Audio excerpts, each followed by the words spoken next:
Iran যুক্তরাষ্ট্র যুদ্ধের উত্তাপে তেলের দাম ও সরবরাহ নিয়ে অনিশ্চয়তা কাটছে না বিশ্ববাজারে। এই পরিস্থিতিতে বাংলাদেশের জ্বালানি পরিস্থিতি স্বাভাবিক রাখতে বিশেষ পদক্ষেপ নিচ্ছে তারেক রহমানের সরকার। এরই অংশ হিসেবে ডিজিটাল কার্ডের মাধ্যমে নিশ্চিত করা হবে তেলের সরবরাহ।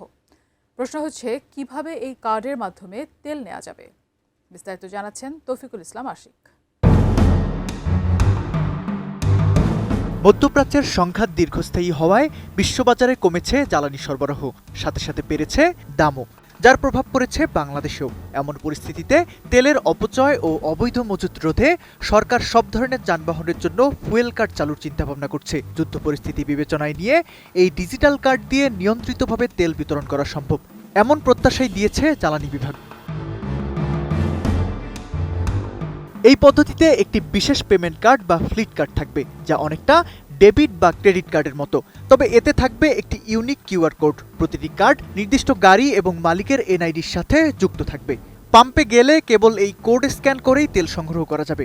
ফলে নগদ টাকা বহনের ঝামেলা যেমন কমবে, তেমনি সরকারের কাছে প্রতি লিটার তেলের ডিজিটাল হিসাব জমা থাকবে।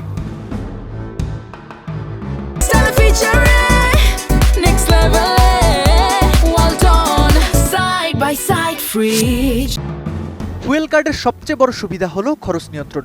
সরকার বা সংশ্লিষ্ট কোম্পানিগুলো এই কার্ডের মাধ্যমে জ্বালানি ক্রয়ের একটি নির্দিষ্ট সীমা বা লিমিট নির্ধারণ করে দিতে পারবেন। অর্থাৎ একটি মোটরসাইকেল, প্রাইভেট কার বা ট্রাক মাসে ঠিক কতটুকু তেল পাবে তা এই কার্ডের মাধ্যমে নিয়ন্ত্রণ করা হবে। এতে তেলের কৃত্রিম সংকট তৈরি হওয়ার সুযোগ যেমন কমবে, তেমনি প্রতিটি লেনদেনের রেকর্ড থাকায় পাচার বা অপব্যবহার রোধ করা সম্ভব হবে। ডিজিটাল রিপোর্টিংয়ের মাধ্যমে সরকার জানতে পারবে কোন অঞ্চলে তেলের চাহিদা বেশি। তবে এই ব্যবস্থা চালু করা সরকারের জন্য এক বিশাল চ্যালেঞ্জ। হাজার হাজার পেট্রোল পাম্পকে একটি কেন্দ্রীয় সার্ভারের আওতায় আনা এবং কোটি কোটি গ্রাহককে কার্ড প্রদান করা সময় সাপেক্ষ ব্যাপার।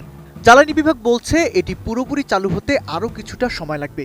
কিন্তু বর্তমান ভূরাজনৈতিক প্রেক্ষাপটে বাংলাদেশের মতো আমদানি নির্ভর দেশের জন্য ফুয়েল কার্ড এখন আর বিলাসিতা নয়, বরং সময়ের দাবি। ফুয়েল কার্ড জ্বালানি খাতের জন্য এক বড় মাইলফলক হতে পারে। এর ফলে পাম্পের দীর্ঘ লাইন ছোট হবে বলে প্রত্যাশা করছে সংশ্লিষ্টরা। তবে প্রযুক্তিগত জটিলতায় সাধারণ মানুষের ভোগান্তি যেন বেড়ে না যায়, সেদিকটা নিয়েও চিন্তিত গাড়ি ব্যবহারকারীরা। সব মিলে তেলের সঠিক ব্যবস্থাপনা আর সাশ্রয়ী ব্যবহার নিশ্চিত করাই সকলের দাবি। Toufiqul Ashik, ATN news.